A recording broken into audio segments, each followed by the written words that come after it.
Thank you very much, sir. I stand here on behalf of the Nationalist Congress Party to support the Jammu Kashmir Reservation and the Reorganization Amendment Bill, sir.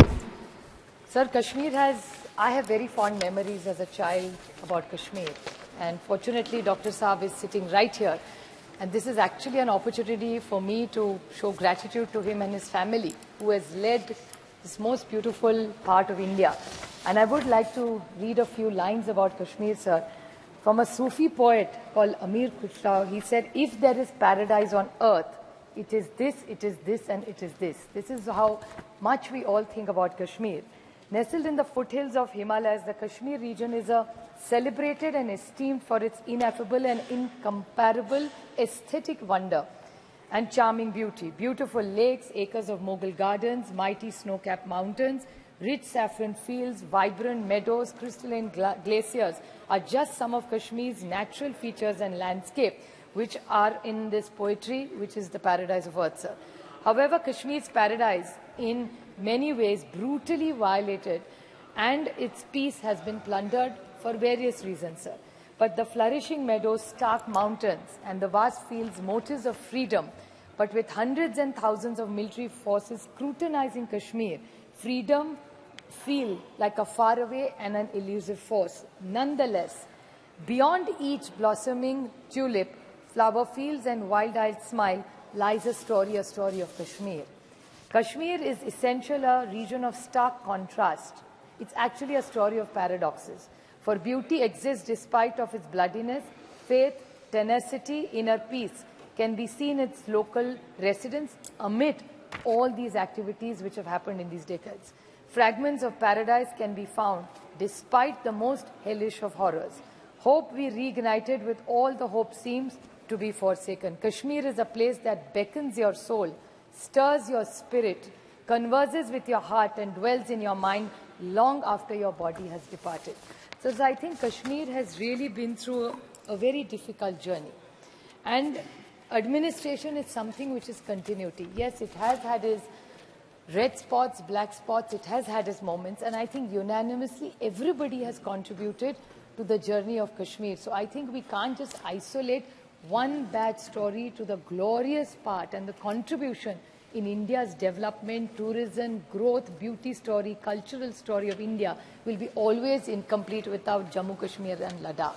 So I think now we really need to look at the larger picture. We have to stop being a prisoner of the past and history. Because every time I see the Bharatiya Janata Paksha, I saw the leader speaking, the first person from the Treasury bench. I thought he'll enlighten us with what is achieved in the last 4 years. But I couldn't hear much from him, unfortunately.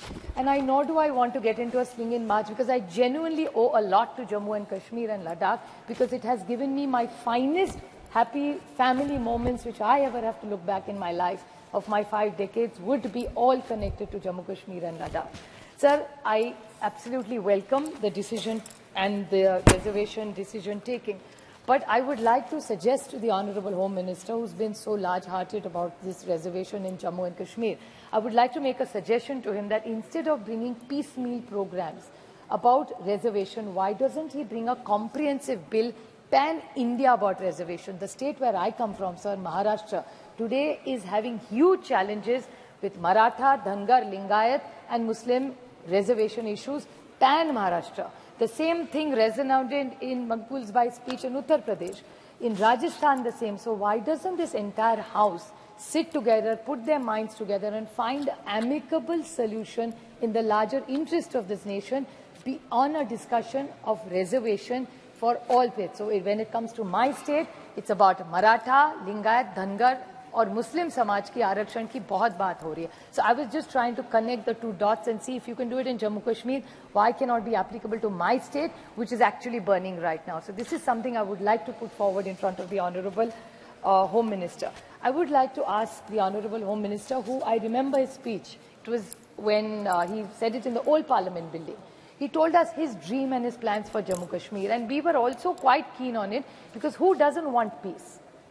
So we all thought, and we had put our hopes in him, and hoping that there'll really be a huge change in Jammu Kashmir, the lifestyles of the people. And I would like to ask, and I remember him committing to good investments on the floor of the House in the old building and to elections. Unfortunately, that has not happened. And I would like to put the urban local bodies, which Saugata Babu said in his speech, I would like to take that point forward, that the urban local bodies elections, which were to be held in Srinagar, have been postponed, and the excuse given or the reason given would be delimitation. Now, had they not thought about this before? And 4 साल हो गए sir, delimitation का तो homework पहले भी कर सकते थे. So what is the reason that you want to give them freedom, you want a democratic country? The first message you have to give to the people of Jammu, Kashmir and Ladakh is to have a fair election in that country. So हमारी मांग रहेगी कि पहले आप वहाँ एक election ले लीजिए. This is, I think, really going to be the honest commitment that the Honorable Home Minister made to this nation, and we trusted him. I'm not saying we mistrust him now, but I want to put it on record that we are really hopeful that they walk the talk. The other thing, sir, I would like to highlight is the tourism. I have myself been to Kashmir in the last 3 years once, and clearly the tourism has improved. But let's have some data. Tourism is 7% of Jammu, Kashmir and Ladakh's development story. So if you look at the economy, only 7% is of the entire bowl of Kashmir, if you say. So if only tourism is 7% of the economy, then what about the horticulture? What about the agriculture? What about the changes in climate that are having? हमारे भी किसान दिक्कत में है महाराष्ट्र में because of climate change. The same issue continues to happen in Jammu, Kashmir and Ladakh. So what is there a plan this government has vis-a-vis climate change with agriculture and horticulture, and what are their plans for Jammu Kashmir considering they don't have a government in place? अगर किसी आम आदमी को कुछ मदद लगे तो किसके भाई वो तो एलजी को नहीं मिल सकता. So what is the plan they have for all these, like किसान हो, युवा हो, महिला हो, like they say that is the new dharma of the BJP. So we really want to see them walk the talk for all these 4 verticals that they are. Unemployment, like Saugata Babu said, unemployment is at its peak in India, and so is it in Jammu Kashmir. So what specific intervention are they doing for unemployment? And one point which is alarming in Kashmir today is electricity. आज धरने हो रहे हर जगह जम्मू कश्मीर और लद्दाख में. श्रीनगर में 10-10 घंटे का पावर कट होता है सर.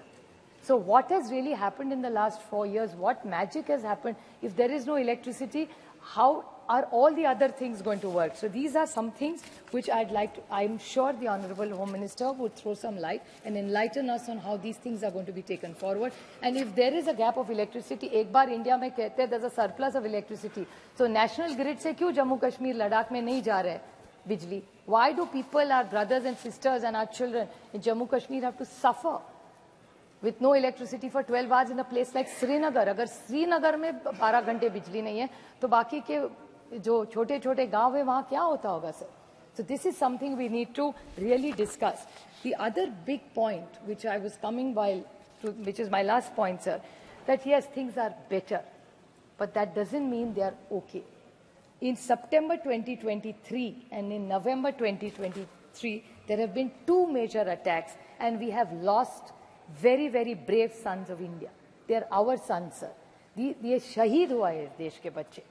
और उसमें कौन है? Colonel Manpreet Singh, major Ashish Dhonchak, DYSP in J&K Police, Humayun Bhatt. This is in September 2023.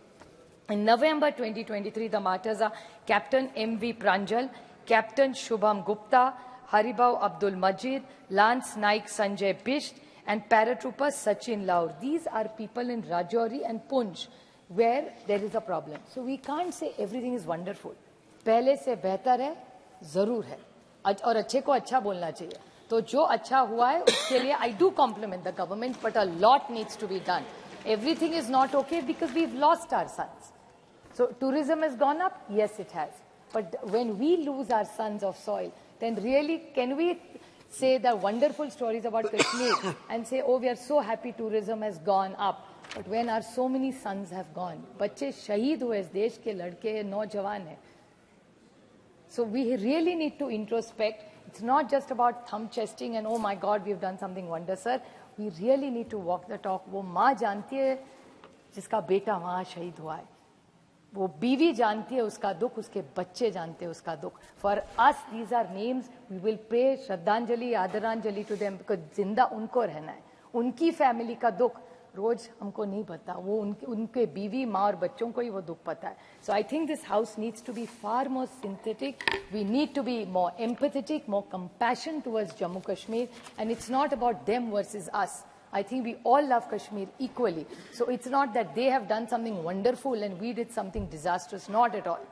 And let's put some data. Kashmir was always very tourist friendly. People hosted us, they opened their homes to us. So they have been wonderful, proud Indians. And I would like to talk about Farooq Abdullaji's family's contribution in making sure that Kashmir remained an integral part of India. If it happened, I will put it on record. It's only because of his family and the commitment at that time that Pandit Jawaharlal Nehru did in the United Nations, and Lord Mountbatten's contribution at that time, the way they negotiated it, that India, they stayed with us, they loved, and all the reason for many, many decades that there was no violence there is the contribution of Dr. Farooq Abdullah and his entire family.